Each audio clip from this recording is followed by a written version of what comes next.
കർത്താവായ യേശുക്രിസ്തുവിന്റെ നാമത്തിൽ ഏവർക്ക് സ്നേഹവന്ദനത്തെ ഓർപ്പിക്കുന്നു. ഇന്ന് ഈ ലൈവിൽ വീണ്ടും കാണുവാൻ ദൈവം ഒരു അവസരം തന്നതിനായി സ്തോത്രം. വിശ്വാസം കൂടാതെ ആർക്കും ദൈവത്തെ പ്രസാദിപ്പിക്കാൻ കഴിയത്തില്ല. എന്തിൽ വിശ്വസിക്കണം, എങ്ങനെ വിശ്വസിക്കണം, എപ്പോൾ വിശ്വസിക്കണം, ആരെ വിശ്വസിക്കണം അറിയത്തില്ല. വേറൊരു ഭാഗത്ത് പറയാം, നിങ്ങൾ എന്നിലും എൻ്റെ വചനം നിങ്ങളിലും വസിച്ചാൽ നിങ്ങൾ ഇച്ഛിക്കുന്ന എന്തെങ്കിലും പ്രാർത്ഥിപ്പിൻ, അത് അപേക്ഷിപ്പിൻ, നിങ്ങൾക്കത് കിട്ടും. പ്രാർത്ഥിപ്പിൻ, ഒരു അപേക്ഷിപ്പിൻ, നിങ്ങൾക്കത് കിട്ടും.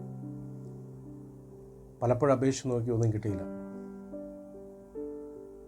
ഇതൊക്കെ അറിയണമെങ്കിൽ എൻ്റെ ലൈവിൽ നിങ്ങൾ ഓരോ ലൈവിലും നിങ്ങൾ വന്ന് ഈ വീഡിയോ മുഴുവനായിട്ട് കാണണം. നിങ്ങളുടെ ജീവിതത്തിനെ മാറ്റിമറിക്കുന്ന, ഇളക്കി മറിയിക്കുന്ന ദൈവ ശബ്ദം അതിനകത്ത് ഉണ്ട് എന്ന് ഞാൻ നിങ്ങളോട് വീണ്ടും പ്രഖ്യാപിക്കുകയാണ്. നിങ്ങളോട് സംസാരിക്കും, നിങ്ങളെ മാറ്റത്തിലേക്ക് കൊണ്ടുവരും. കുറച്ച് സമയം എനിക്ക് വേണ്ടി നിങ്ങൾക്ക് മാറ്റിവെക്കാൻ പറ്റുമോ? കർത്താവിന് വേണ്ടി, കർത്താവിൻ്റെ ശബ്ദത്തിന് വേണ്ടി നിങ്ങളുടെ ജീവിതത്തിലെ തിരക്കിൻ്റെ ഒരു ഭാഗം എനിക്ക് വേണ്ടി മാറ്റിവെച്ചാൽ ഉപകാരമായിരിക്കും. നമ്മൾ ഇന്നത്തെ ലൈവിൽ ഈ 2 വാക്യങ്ങളാണ് ശ്രദ്ധിക്കാൻ പോകുന്നത്. എങ്ങനെ പ്രാർത്ഥിക്കണം. മതം നിങ്ങൾക്ക് ഒരിക്കലും അത് പറഞ്ഞു തരത്തില്ല. ക്രിസ്ത്യാനിറ്റി ഒരിക്കലും നിങ്ങൾക്ക് പറഞ്ഞു തരത്തില്ല. കാരണം നിങ്ങൾ അത് പഠിച്ചു കഴിഞ്ഞാൽ പിന്നെ അവരുടെ ആവശ്യമില്ല. എങ്ങനെ പ്രാർത്ഥിക്കണം? പണ്ട് ഞാൻ വിശ്വാസ ജീവിതത്തിൽ ഇറങ്ങിയ സമയത്ത് ഞാൻ പ്രാർത്ഥന പഠിച്ചത്, ഞാൻ പോയ ചർച്ചിൽ അവർ പ്രാർത്ഥിക്കുന്ന കണ്ടും കേട്ടും പരിശീലിച്ചുമാണ് ഞാൻ പഠിച്ചത്. യഥാർത്ഥത്തിൽ അത് പ്രാർത്ഥനയല്ല, അത് ജൽപ്പനമാണ് എന്ന് പിന്നെയാണ് എനിക്ക് മനസ്സിലായത്. എൻ്റെ ഈ 10, 22, 24 കൊല്ലം അതിൽ കൂടുതൽ ഞാൻ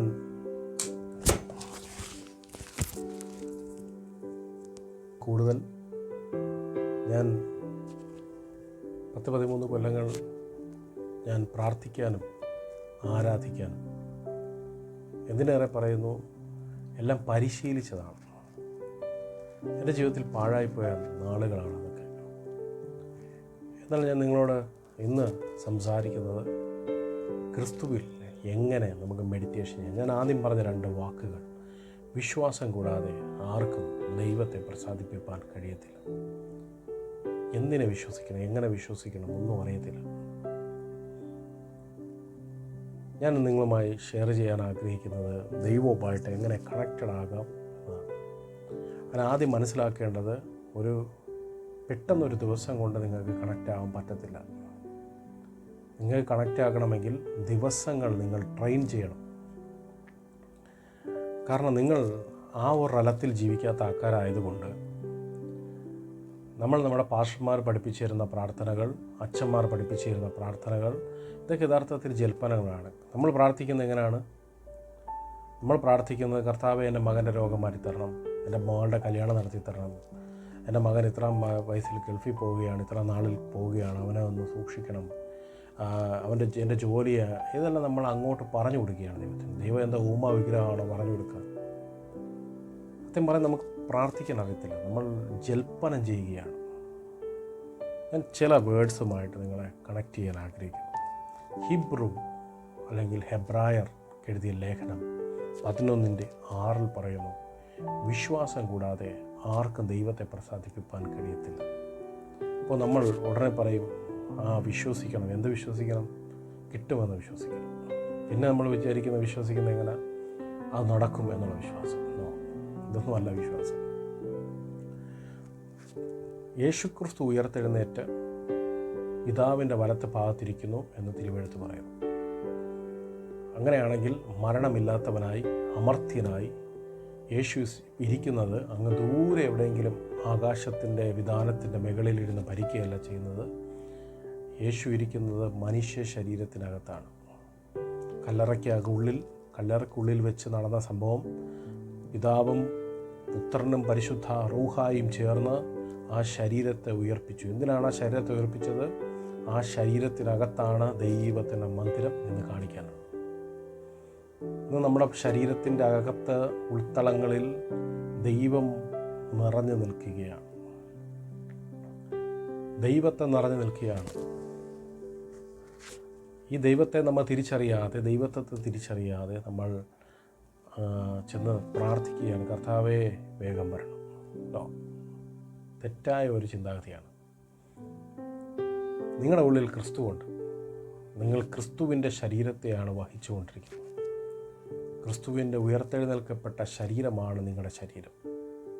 ഈ ശരീരത്തെ നശിപ്പിക്കാൻ നിങ്ങൾ മുൻതൂക്കം എടുക്കരുത്. വ്യഭിചാരമാകട്ടെ, മോഷണമാകട്ടെ, കള്ളത്തരങ്ങളാകട്ടെ, സിൻസ് അല്ലെങ്കിൽ പലതരത്തിലുള്ള ടെംപ്റ്റേഷൻ വരുന്നുള്ള കാര്യങ്ങളാകട്ടെ, ഒന്നും നിങ്ങൾ ഇതിൻ്റെ പിറകെ ക്രിസ്തുവിൻ്റെ ശരീരമായ നിങ്ങളുടെ ബോഡി നശിപ്പിക്കാനായിട്ട് നിൽക്കരുത്.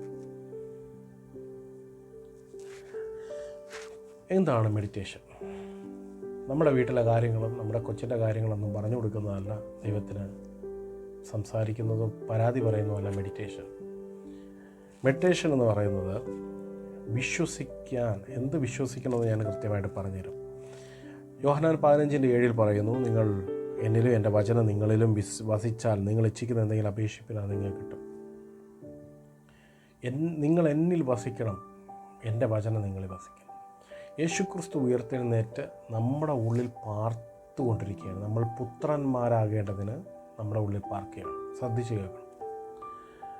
പിതാവിനോടും, നമ്മുടെ കൂട്ടായ്മ പിതാവിനോടും അവൻ്റെ പുത്രനായ യേശുക്രിസ്തുവിനോടും കൂടെ ആകുന്നു എന്നെഴുതിയിട്ടുണ്ട്. വേറെ ഭാഗത്തിരിക്കുന്നു, നമ്മൾ പരിശുദ്ധാത്മാവിൽ നിറഞ്ഞിരിക്കുന്നവരായിരിക്കും.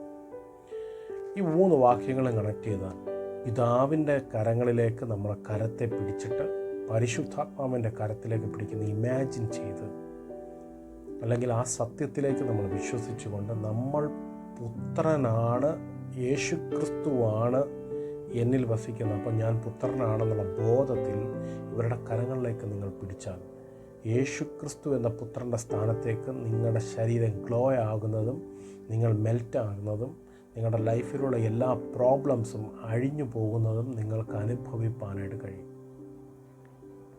ഒരു ദിവസം കൊണ്ട് നടക്കുന്ന കാര്യമല്ല, ട്രെയിൻ ചെയ്തുകൊണ്ടിരിക്കണം. ഒരു ദിവസം നിങ്ങൾ അതിലേക്ക് എത്തപ്പെടും. യേശുക്രിസ്തുവിൻ്റെ ലൈഫാണ് നമ്മുടെ ഏറ്റവും വലിയ മാർഗം. കർത്താവ് പല സമയങ്ങളിലും വിജന പ്രദേശങ്ങളിൽ ഇറങ്ങിപ്പോയി പ്രാർത്ഥിക്കുമായിരുന്നു. എന്താണ് പ്രാർത്ഥിച്ചതെന്ന് വേദപുസ്തകത്തിൽ എഴുതി വെച്ചിട്ടില്ല, കാരണം അത് എഴുതാൻ പറ്റിയ ഒന്നല്ല. ഒരനുഭവമാണ്, അതുകൊണ്ട് ഒരിക്കലും എഴുതാൻ പറ്റത്തില്ല. നമ്മൾ പലപ്പോഴും വിശ്വസിക്കാറുണ്ട്, പലതും എന്ത് വിശ്വസിക്കണമെന്നറിയാതെ പലതുമൊക്കെ വിശ്വസിക്കാറുണ്ട്. എത്രയോ വർഷം കൊണ്ട് ഒരു ക്രിസ്ത്യാനിയായിട്ട് ജീവിക്കുന്നുണ്ട്, പക്ഷെ നമ്മുടെ ഉള്ളിൽ ഒരു മാറ്റം ഇതുവരെ വന്നിട്ടില്ല. മാറ്റം വരാത്തതിൻ്റെ കാരണം നമ്മൾ ഇതുവരെ നിത്യജീവനെ ഹോൾഡ് ചെയ്തെന്നുള്ള വിശ്വാസം പോലും നമുക്കില്ല. നമ്മൾ പഴയ നിയമത്തിൽ ഈ യോസഫ് എന്ന് പറഞ്ഞൊരു മനുഷ്യനുണ്ട്,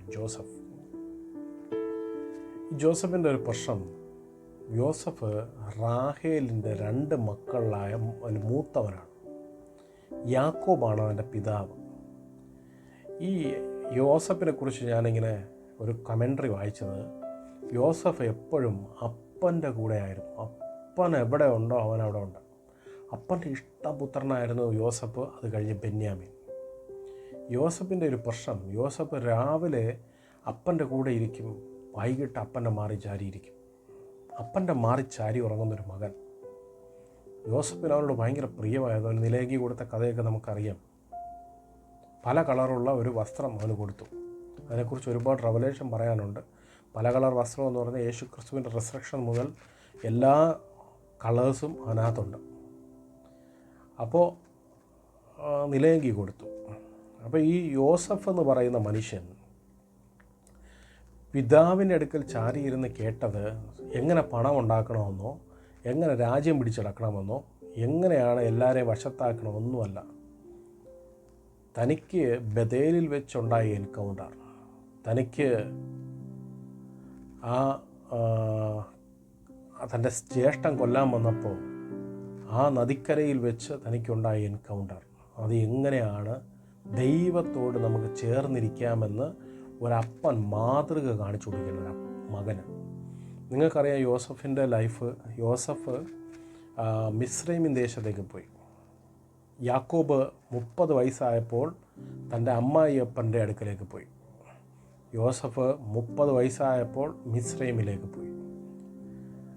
തൻ്റെ 2 പേരുടെയും ഒരേ പ്രായത്തിലാണ് അപ്പനും മകനും യാത്ര ചെയ്യുന്നത്. അപ്പോൾ ഈ യാത്രയിൽ താൻ പഠിപ്പിച്ചു കൊടുത്തത് ദൈവത്തോട് എങ്ങനെ ചേർന്നിരിക്കാമെന്ന്, ദൈവത്തോട് എങ്ങനെ ചേർന്ന് ജീവിക്കാമെന്ന് അപ്പൻ മകന് ട്രെയിനിങ് കൊടുക്കുകയാണ്, പഠിപ്പിച്ചു കൊടുക്കുകയാണ്, അവന് പറഞ്ഞു കൊടുക്കുകയും കാണിച്ചു കൊടുക്കുകയും ചെയ്യുക. കമൻറ്ററിൽ എഴുതിക്കുന്ന അവന് പോകുന്ന സ്ഥലങ്ങളിൽ പ്രാർത്ഥിക്കാനോ ആശ്വാസവാക്ക് പറയാനോ ഒന്ന് കൂടെ ചാരിയിരുന്ന് യാഗം കഴിക്കാനോ ഒന്നിനും ഒരു അവകാശമില്ലാതെ വേറെ ഒരു കൾച്ചർ, വേറെ ഒരു വ്യക്തികൾ, വേറെ മനുഷ്യർ, വേറെ സ്വഭാവമുള്ളവരുടെ ഇടയിലേക്ക് താൻ പോവുകയാണ്. താൻ പോയി അവിടെ ചെന്ന് ഒരു പരാതിയില്ല, ഒരു പരിഭവമില്ല, തന്നെ അയച്ച ദൈവത്തോടൊരു പരാതിയില്ല. കാരണം താൻ ദൈവത്തോട് ചേർന്നിരിക്കുന്ന എങ്ങനെയാണെന്ന് അപ്പം പഠിപ്പിച്ചു കൊടുത്തു. നിങ്ങൾക്കറിയാമല്ലോ യോസഫിൻ്റെ വളർച്ച. യോസഫ് പോത്തിഫറിൻ്റെ ഭവനം വരെ എത്തി. അത് കഴിഞ്ഞ് രാജാവിൻ്റെ അടുക്കൽ മന്ത്രിയെ, രാജാവ് ഇരിക്കുന്നേ ഉള്ളൂ, താൻ രാജാവായി മാറി അവിടുത്തെ. എങ്ങനെ സാധിച്ചു എന്ന് ചോദിച്ചാൽ മെഡിറ്റേഷൻ. യാക്കോബ് ചെയ്ത മെഡിറ്റേഷൻ തൻ്റെ മകന് പറഞ്ഞു കൊടുത്തു. നമ്മൾ മെഡിറ്റേഷൻ എന്ന് പറയുമ്പോൾ യോഗയെക്കുറിച്ച് ചിന്തിക്കും. യോഗയല്ല മെഡിറ്റേഷൻ, ക്രിസ്തുവിൻ്റെ ഏകാഗ്രതയാണ് മെഡിറ്റേഷൻ. നമ്മളൊരു വേർഡ്, ഞാൻ എന്നെക്കൊണ്ട് പറ്റുന്ന രീതിയിൽ ഞാൻ അത് ഡിഫൈൻ ചെയ്തു തരാം. ഒരു വേർഡ് നമ്മുടെ ഉള്ളിൽ ദൈവം തന്നാൽ, ഒരു വേർഡ് നമുക്ക് ദൈവം തരുവാണെങ്കിൽ ആ വേർഡ് നമ്മൾ ഡിഫൈൻ ചെയ്ത് പ്രാർത്ഥിക്കണം. എന്ന് പറഞ്ഞാൽ ഞാൻ യേശുക്രിസ്തുവിൻ്റെ പുത്രത്വമുള്ളവനാണ് എന്ന് നമുക്കൊരു ബോധം എപ്പോഴും വേണം. ഒരു ഉദാഹരണം ഞാൻ പറഞ്ഞുതരാം. ഞാൻ എങ്ങനെ പ്രാർത്ഥിക്കണം എന്നുള്ള എന്നെക്കൊണ്ട് രീതിയിൽ കഴിയുന്ന രീതിയിൽ ഞാൻ പറഞ്ഞുതരാം. ഒരു വാക്യം, നിങ്ങൾ ശ്രേഷ്ഠജനവും രാജകീയ പുരോഹിത വർഗവുമാകുന്നു. അപ്പോൾ ഞാനെങ്ങനെ പ്രാർത്ഥിക്കും? എനിക്ക് ദൈവം ആ വേർഡാണ് തന്നത്. അപ്പം ഞാൻ ആ വാക്യം എടുത്ത് വെച്ചിങ്ങനെ പ്രാർത്ഥിച്ചുകൊണ്ടിരിക്കുന്നതോ? ഞാൻ പ്രാർത്ഥിക്കേണ്ടത് ഞാൻ ശ്രേഷ്ഠജനമാണെന്നുള്ള ബോധത്തിൽ രാജകീയ പുരോഹിതനാണെന്നുള്ള, രാജാവും ആണ് പുരോഹിതനുമാണ്. ഞാൻ ക്രിസ്തുവേശുവിൽ യേശുക്രിസ്തുവിനകത്ത് വഹിച്ചിരിക്കുന്നു. ഞാൻ യേശുക്രിസ്തുവിനെ പോലെയാണ്, ഞാൻ പുത്രനാണെന്നുള്ള ബോധത്തിൽ നിങ്ങൾ പിതാവുമായി കണക്ട് ചെയ്യുകയും യേശുക്രിസ്തുവിൻ്റെ ശരീരമായ എൻ്റെ മേൽ, ഇപ്പോൾ ഉദാഹരണത്തിന് യേശുക്രിസ്തുവിൻ്റെ ശരീരമായ എൻ്റെ മേൽ ഒരു ഭാരം ഇരിക്കുക, അല്ലെങ്കിൽ ഒരു രോഗമുണ്ട്, പ്രാർത്ഥിക്കുകയാണ്. കർത്താവായ യേശുക്രിസ്തുവിൻ്റെ ശരീരത്തിൽ ഞാൻ വസിക്കുകയാണ്. പിതാവിൻ്റെയും പരിശുദ്ധാത്മാവിൻ്റെ കയ്യിൽ ഞാൻ പിടിക്കുകയാണ്. ഒരു രോഗം എൻ്റെ മേൽ ബാധിക്കത്തില്ല, ഒരു ഭാരം എൻ്റെ മേൽ ബാധിക്കത്തില്ല. ഇതാണ് എൻ്റെ പ്രാർത്ഥന. അല്ല, ഞാൻ പിതാവിൻ്റെയും പരിശുദ്ധാത്മാവിൻ്റെ കയ്യിലോട്ട് പിടിച്ചിട്ട് ഞാൻ ധ്യാനിക്കുകയാണ്, കോൺസെൻട്രേഷനിലിരിക്കുകയാണ്, അല്ലെങ്കിൽ ആ ഒരു ഏകാഗ്രതയിലിരിക്കുകയാണ്. ഞാൻ പറയുകയാണ്, കർത്താവേ, പിതാവിൻ്റെ കയ്യിൽ ഞാൻ പിടിച്ചിട്ടുണ്ട്, പരിശുദ്ധാത്മാവേ, ഞാൻ പുത്രനാണ്, ഞാൻ ഏകത്വമായ ത്രിയേക ദൈവത്തിനകത്ത് നിൽക്കുകയാണ്. ഒറ്റ കാര്യം ഞാൻ പ്രാർത്ഥിക്കുന്നു, കർത്താവേ, ഞാൻ യേശുക്രിസ്തുവിൻ്റെ പുനരുത്ഥാനത്തിൻ്റെ ശരീരമാണ് എൻ്റെ ശരീരം. പുനരുത്ഥാനത്തിൻ്റെ ശരീരമായ എൻ്റെ മേൽ രോഗമിരിക്കത്തില്ല. നിത്യജീവൻ വാഴുന്ന എൻ്റെ മേൽ രോഗമിരിക്കത്തില്ല. ഇതായിരിക്കണം ഈ നിത്യജീവൻ വാഴുന്ന എൻ്റെ മേൽ രോഗമിരിക്കത്തില്ല എന്ന കൺഫെഷൻ. നമ്മളത് നമ്മുടെ മൈൻഡ് എപ്പോൾ അതിൽ ഉറയ്ക്കുന്നു അതുവരെ നമ്മൾ പറഞ്ഞുകൊണ്ടേയിരിക്കണം. ചിലപ്പോൾ 10 ദിവസമായിരിക്കും, ചിലപ്പോൾ 12 ദിവസമായിരിക്കും. നമ്മളിങ്ങനെ പറഞ്ഞുകൊണ്ടേയിരിക്കുമ്പോൾ ആ വേർഡ് നമ്മളായി മാറും. മനസ്സിലായോ? ആ വേർഡ് നമ്മളായി മാറും. നമ്മൾ പിതാവിൻ്റെയും പരിശുദ്ധാത്മാവിൻ്റെ കയ്യിലോട്ട് പിടിച്ചിട്ട് ഞാൻ ഇമാജിനേഷൻ പറയുക, ഞാൻ പുത്രനായ, അല്ലെങ്കിൽ പുത്രനെ ധരിച്ചിരിക്കുന്ന ഞാൻ പറയുകയാണ്, നിത്യജീവൻ വാഴുന്ന പുനരുത്ഥാനത്തിൻ്റെ ശരീരമായ യേശുക്രിസ്തുവിൻ്റെ ശരീരമായി എൻ്റെ മേൽ ഒരു രോഗവും ഭാരവും ഇരിക്കത്തില്ല എന്നുള്ള കൺഫഷൻ ഞാൻ പറഞ്ഞുകൊണ്ടിരിക്കും തോറും ആ വേർഡ് ഞാനായി മാറും. ഇതാണ് സംഭവം. ഇങ്ങനെ ഓരോ വേർഡ് നമ്മൾ കൺഫസ് ചെയ്യണം. കൺഫസ് ചെയ്യും തോറും നമ്മളിലേക്ക് ആ വേർഡ് ഇഴുകിച്ചേരും.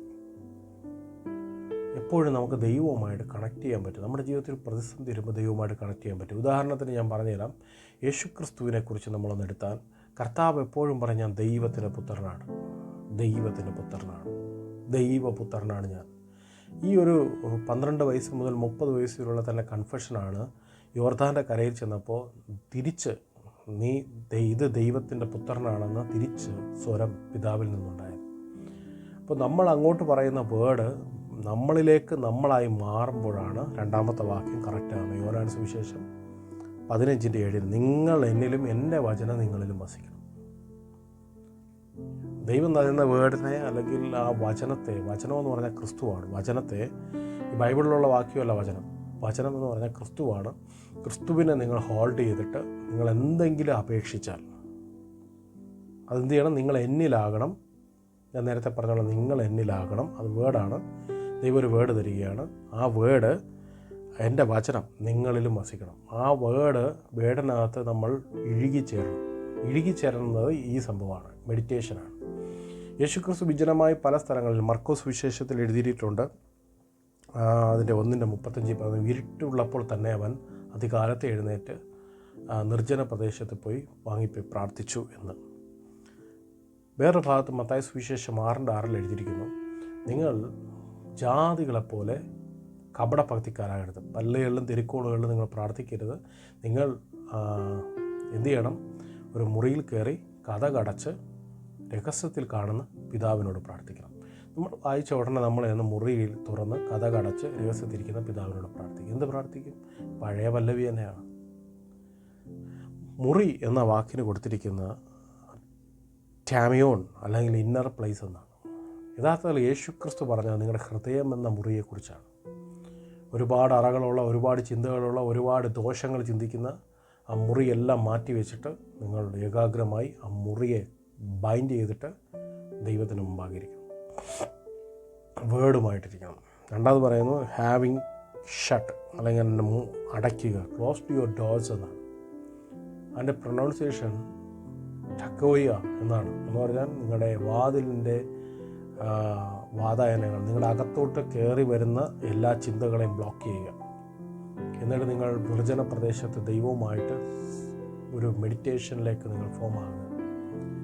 നിങ്ങൾ എന്ത് കൽപ്പിച്ച് അപേക്ഷിച്ചാലും, അപേക്ഷിക്കുക എന്നല്ല വാക്ക്, എന്ത് ഇച്ഛിക്കുന്നുണ്ടെങ്കിൽ അപേക്ഷിപ്പിനെന്നാണ് മലയാളത്തിൽ. ഇംഗ്ലീഷിൽ എഴുതിയിരിക്കുന്നത് നിങ്ങൾ അതിനെ എന്തിനേയും കൽപ്പിക്കണമെന്നാണ്.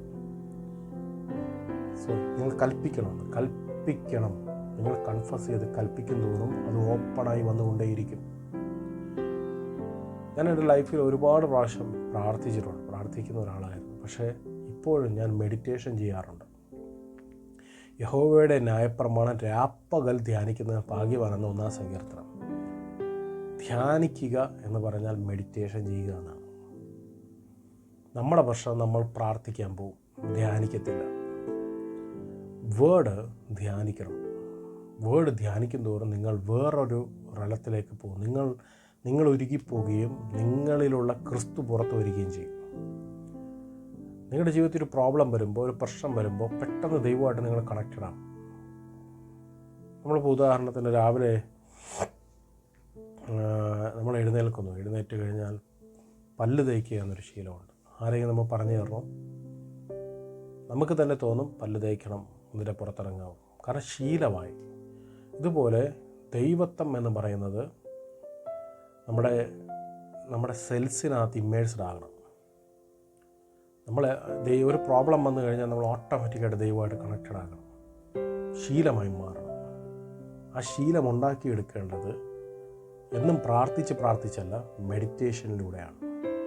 യേശുക്രിസ്തുവിന് പ്രോബ്ലം ഇല്ലയോ? എന്നും പ്രോബ്ലമായിരുന്നു, എപ്പോഴും 7 സെക്കൻഡിലെ പ്രോബ്ലമായിരുന്നു. പക്ഷേ കർത്താവ് എപ്പോഴും റിജോയ്സ് ചെയ്ത് നടക്കണം. അതാണ് ദൈവരാജ്യം. ദൈവരാജ്യത്തെ കൊണ്ടുവരണമെങ്കിൽ ആദ്യം നിങ്ങൾ മെഡിറ്റേഷൻ ചെയ്യാൻ പഠിക്കണം. എനിക്ക് പ്രാർത്ഥന ആരും പറഞ്ഞു തരാനില്ലായിരുന്നു. ഒരു ദൈവദാസന്മാരും പറഞ്ഞു തരാനില്ലായിരുന്നു. ഒരു ദൈവദാസന്മാരും സഭയും ഒരു കൂട്ട സഹോദരങ്ങളും പറഞ്ഞു തരാനില്ലായിരുന്നു. അവരൊക്കെ എന്നെ ഒന്നും പ്രാർത്ഥിക്കാനാണ് പഠിപ്പിച്ചത്. പക്ഷേ കർത്താവ് ഒരു ദിവസം രാത്രി എന്നോട് സംസാരിച്ച ഒരു വിഷനാണ് ഞാൻ നിങ്ങളോട് പറയുന്നത്, പ്രോപ്പർ മെഡിറ്റേഷൻ. മെഡിറ്റേഷൻ എന്ന് പറയുന്നത് നമ്മുടെ ജീവിതത്തിൽ ദൈവവുമായിട്ട് സംസാരിക്കാനുള്ള ഒരു ഉപാധിയാണ്. നിങ്ങൾ ദൈവവുമായിട്ട് സംസാരിക്കുകയാണെങ്കിൽ പിന്നെ നിങ്ങൾക്ക് എന്തിനാ പ്രവാചകൻ? പിന്നെ നിങ്ങൾക്ക് എന്തിനാ പാസ്റ്റർ? നിങ്ങൾക്ക് പിന്നെ എന്തിനാണ് ബാക്കിയുള്ള സഹോദര, ഈ എന്ത് പറയാനാ, രോഗസൗഖ്യമുള്ളവർ? നിങ്ങൾക്ക് എന്തിനാണ് മറ്റൊരാളുടെ ഹെൽപ്പ്? പാസ്റ്റർ, എൻ്റെ മകൻ ഗൾഫിൽ പോകുന്നു, പ്രാർത്ഥിക്കണം. പാസ്റ്ററോട് പറയണോ? ദൈവത്തോട് പറയണോ? നമ്മളെല്ലാം പാസ്റ്ററോട് പറഞ്ഞ് ശീലിച്ചു പോയി. അതുകൊണ്ട് നമുക്ക് ദൈവത്തോട് പറയാനൊരു, ഞാൻ പറയട്ടെ, ദൈവമായിട്ടൊരു ബന്ധം നിങ്ങൾക്ക് വന്നാൽ നിങ്ങൾ പിന്നെ ഒരാളുടെ ഹെൽപ്പിന്, ഒരു ദൈവദാസൻ്റെ ഹെൽപ്പിന് പോകത്തില്ല. ഇന്ന് ലോകത്തിൽ എല്ലാ പ്രശ്നങ്ങളുടെ കാരണം ദൈവവുമായിട്ട് കണക്ട് ചെയ്യാൻ ജനത്തെ പഠിപ്പിക്കാത്തതുകൊണ്ടാണ്.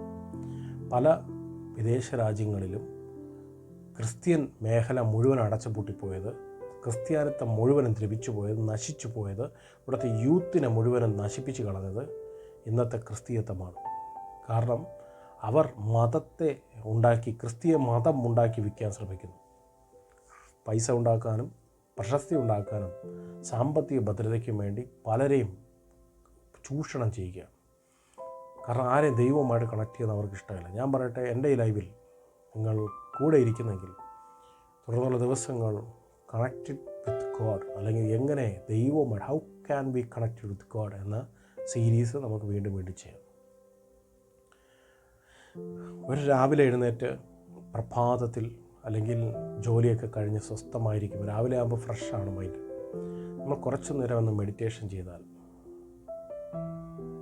വേർഡ് ധ്യാനിച്ചാൽ, നിങ്ങളുടെ അന്നത്തെ ദിവസം മുഴുവനും നിങ്ങളൊരു വലിയ കവറിങ്ങിനകത്തായിരിക്കും. രോഗം, ഭാരം, പ്രയാസങ്ങൾ, ജോലി സ്ഥലത്തുള്ള ടെൻഷൻസ് ഒന്നും നിങ്ങളെ അഫക്റ്റ് ചെയ്യത്തില്ല. ഉണ്ടാവും, പക്ഷെ അഫക്റ്റ് ചെയ്യത്തില്ല. ട്രൈ ചെയ്ത് നോക്ക്. കർത്താവ് നമുക്ക് കാണിച്ചു തന്നൊരു മാതൃകയാണ്. എൻ്റെ ചെറിയ പരിമിതിക്കകത്ത് നിന്നുകൊണ്ട് ഞാൻ നിങ്ങൾക്ക് ഇത്രയും ചെയ്യുന്നത് എനിക്ക് വേറെ സ്വാർത്ഥ താല്പര്യങ്ങളുള്ളത് കൊണ്ടല്ല. നിങ്ങൾ ദൈവവുമായിട്ട് കണക്റ്റഡ് ആകാൻ. ഞാൻ ഇന്ന് രാവിലെ ലൈവ് എടുത്തപ്പോൾ പറഞ്ഞു, ഒരു വ്ളോഗർ, അദ്ദേഹം വ്ളോഗ് ചെയ്യുന്നത് ഞാൻ എൻ്റെ ശ്രദ്ധയിൽപ്പെട്ടു. അദ്ദേഹം എല്ലാവരോടും ചോദിക്കുകയാണ്, 100 പിള്ളേരെങ്കിലും കാണും, അല്ല പൗരത്തോട് ചോദിക്കുകയാണ്, നിങ്ങൾക്ക് ദൈവമുണ്ടോ? അതിലൊരു 70% പേര് പറഞ്ഞു ദൈവം ഇല്ല. കുഞ്ഞുങ്ങളാണെന്ന് ഓർക്കണം, നാളത്തെ തലമുറകൾ. അതിലൊരു 20% പറഞ്ഞ് ദൈവം ഉണ്ടോ ഇല്ലെന്ന് അറിയത്തില്ല, പക്ഷേ ഞങ്ങൾ പള്ളിയിലെ അമ്പലത്തിലൊക്കെ പോകും, മുസ്ലിം പള്ളികളിലും ക്ഷേത്രങ്ങളിലൊക്കെ പോകും. ബാക്കി ഒരു 10 പേര് പറഞ്ഞു, ദൈവം ഉണ്ടെന്നൊക്കെ അറിയാം, പക്ഷെ ഞങ്ങൾ പള്ളിയിലൊന്നും പോകാറില്ല, പള്ളിയിലെ അമ്പലത്തിലൊന്നും പോകാറില്ല. ഞങ്ങൾക്കത് ഉണ്ടോ എന്ന് തന്നെ ഡൗട്ടാണ്. ഇത് ആര് കൊടുത്ത ഒരു അറിവാണ്? ഈ തലമുറകൾക്ക് നാളെ അവർക്ക് അവരുടേതായ ഒരു ലോകം അവർ സൃഷ്ടിച്ചു വെച്ചിരിക്കുകയാണ്. ഒരാളെന്തെങ്കിലും പറഞ്ഞു കഴിഞ്ഞാൽ അവനെ തിരിച്ച് കയ്യേറ്റം ചെയ്യുക, അടിക്കുക, എന്ന് വെച്ചാൽ മോറൽ വാല്യൂ ഒന്നിനും കൽപ്പിക്കാത്ത ഒരു സമൂഹത്തെ ഇവിടുത്തെ മതം വളർത്തിക്കൊണ്ടുവരികയാണ്. ഞാൻ പറയട്ടെ, അവരെ വലിയൊരു ഡിസാസ്റ്ററിലേക്ക്, ഒരു ദുരന്തത്തിലേക്കാണ് അവർ പറഞ്ഞു വിടുന്നത്. ജീവിതത്തിൽ ദൈവമില്ലാത്തവരെ, എന്നെ തന്നെ പാർശ്വ എന്നെ വിളിച്ച് അവർ ആശ്രയിച്ചാലേ അവർക്കുള്ള കാര്യങ്ങൾ നടക്കാവും. അവരുടെ മകൻ ഗൾഫിൽ പോയാൽ എന്നെ വിളിച്ച് പറയണം, അവരുടെ UK പോയാൽ എന്നെ വിളിച്ച് പറയണം, ഞാൻ പ്രാർത്ഥിക്കും, അവർക്ക് ദൈവം. അങ്ങനെ ഒരു മീഡിയേറ്റർ പുതിയ നിയമത്തിൻ്റെ ദൈവരാജ്യ സഭയ്ക്കകത്തില്ല. ദൈവരാജ്യത്തിനകത്ത് അങ്ങനെ ഒരു മീഡിയേറ്റർ ഇല്ല. ശ്രദ്ധിച്ച് കേൾക്കണം. അങ്ങനെ ഒരു മീഡിയേറ്റർ പുതിയ നിയമത്തിനകത്ത് ഒരു ശുശ്രൂഷയിലുമില്ല. അപ്പോസ്തലന്മാരുടെ കാലം കഴിഞ്ഞപ്പോൾ ദൈവരാജ്യത്തിൽ ദൈവവുമായിട്ട് കണക്റ്റഡ് ആകുക എന്ന് മാത്രമേ ഉള്ളൂ. അപ്പോൾ ഈ കുഞ്ഞുങ്ങളെയെല്ലാം നാളെ ഇവർക്കൊരു പ്രോബ്ലം വരുമ്പോൾ, പ്രോബ്ലം ഇല്ലാത്ത മനുഷ്യരില്ല, പ്രോബ്ലം വരുമ്പോൾ ഇവർക്ക് കൊടുക്കേണ്ടത്, ഇവർക്ക് ദൈവമില്ലെന്ന് പറയുമ്പോൾ അതൊരു വലിയ വിപത്താണ്. കാരണം ഇവർക്ക് പോസിറ്റീവായ ദൈവത്തിലേക്ക് കണക്ട് ചെയ്യാനുള്ള മാർഗമില്ല. മതം പഠിപ്പിച്ചു കൊടുത്ത മാർഗത്തിൽ അവർ വിശ്വസിക്കുന്നതുമില്ല. അവിടെയാണ് യഥാർത്ഥത്തിൽ ദൈവരാജ്യം ഇംപ്ലിമെൻ്റ് ചെയ്യേണ്ടത്. ശ്രദ്ധിച്ച് കേൾക്കണം. ഈ ദൈവരാജ്യം എന്ന് പറയുന്നത് ദൈവവുമായിട്ടൊരു മനുഷ്യൻ കണക്ട് ചെയ്യുമ്പോൾ അവൻ്റെ നെഗറ്റീവ് ക്യാരക്ടേഴ്സ് മാറി അവൻ പോസിറ്റീവിലേക്ക് പോകും. അങ്ങനെ പോസിറ്റീവ് പോയൊരു മനുഷ്യരാണ് ജീവിതത്തിൽ വിജയത്തിലേക്ക് തിരികെ വരുന്നത്. തകർന്നു പോയവരെ എഴുന്നേൽപ്പിക്കാൻ ദൈവത്തിന് കഴിയും. നമ്മൾ ദൈവവുമായിട്ട് കണക്റ്റഡ് ആകണം. പാസ്റ്റർമാരോ അച്ഛന്മാരോ മത നേതാക്കളുടെ അല്ല നമ്മൾ കണക്റ്റ് ആകേണ്ടത്, ദൈവവുമായിട്ടാണ്. നിങ്ങളുടെ ജീവിതത്തിൽ പ്രോബ്ലം വരുമ്പോൾ പലരും ആത്മഹത്യ ചെയ്യുന്നത്, പലരും ചെന്ന് ഡ്രഗ്സിന് അടിമപ്പെടുന്നത്, പലരും വേണ്ടാത്ത കൂട്ടുകെട്ടിൽപ്പെടുന്നത്, പലരും പല പല വിഷയങ്ങൾ നാടിനൊരു ശാപമായി മാറുന്നത്, എല്ലാം കാരണം വേറൊന്നുമല്ല, ദൈവവുമായിട്ട് അവർക്ക് കണക്റ്റ് ആകാൻ അവൻ്റെ അപ്പനും അമ്മയും പോലും അവൻ്റെ സാഹചര്യങ്ങൾ പോലും അവനെ കൊണ്ടെത്തിക്കുന്നില്ല എന്നാണ്. എന്നെ കേൾക്കുന്ന, എന്നെ സ്നേഹിക്കുന്നവർ, ഞാൻ പറയാം, അടുത്ത സീരീസിൽ ഞാൻ എങ്ങനെ പ്രെയർ ചെയ്ത് മുമ്പോട്ട് പോകാമെന്നുള്ള സീരീസൊക്കെ ആയിരിക്കും. എങ്ങനെ ദൈവവുമായിട്ട് കണക്റ്റഡ് ആകാം, ദൈവത്തോട് എങ്ങനെ ബന്ധം പുലർത്താം, എങ്ങനെ അതൊരു ശീലമാക്കി എടുക്കാം എന്നുള്ള ഒരു വലിയ സീരീസിലേക്ക് പോകാൻ ആഗ്രഹിക്കുന്നു. നിങ്ങൾ നിങ്ങളുടെ ജീവിതത്തിൽ മൊബൈൽ ഫോൺ ഉപയോഗിക്കുന്ന സമയത്തിൻ്റെ ഒരു അംശം മതി ദൈവവുമായിട്ട് കണക്റ്റ് ആകാൻ ഉള്ള ടൈം. നിങ്ങളുടെ കുഞ്ഞുങ്ങളെ ട്രെയിൻ ചെയ്താൽ നാളെ നിങ്ങൾ ഈ ഭൂമി വിട്ടു പോയാലും ആ കുഞ്ഞുങ്ങൾ നാളെ ദൈവവുമായിട്ട് ഒരു പ്രോബ്ലം വന്നാൽ കണക്റ്റഡ് ആയിരിക്കും. കർത്താവ് നമ്മെ അനുഗ്രഹിക്കട്ടെ. എന്നെ ഓർത്ത് പ്രാർത്ഥിപ്പിൻ, എൻ്റെ കുടുംബത്തെ ഓർത്ത് പ്രാർത്ഥിപ്പിൻ. നിങ്ങൾ എൻ്റെ ലൈവുകളെല്ലാം ശ്രദ്ധിക്കുകയും അതിന് ലൈക്ക് ചെയ്യുകയും അതിന് അഭിപ്രായം രേഖപ്പെടുത്തുകയും വേണം എന്ന് ഓർപ്പിക്കുന്നു. സംശയങ്ങളുണ്ടെങ്കിൽ അതിനകത്ത് കമൻറ്റുകളിൽ നിങ്ങൾ ചോദിക്കാനും ഞാൻ ആവശ്യപ്പെടുന്നു. കർത്താവ് നമ്മെ അനുഗ്രഹിക്കട്ടെ. യേശു ക്രിസ്തുവിൻ്റെ അധികാരമുള്ള നാമത്തിൽ പിതാവ് നിങ്ങളെ അനുഗ്രഹിക്കട്ടെ.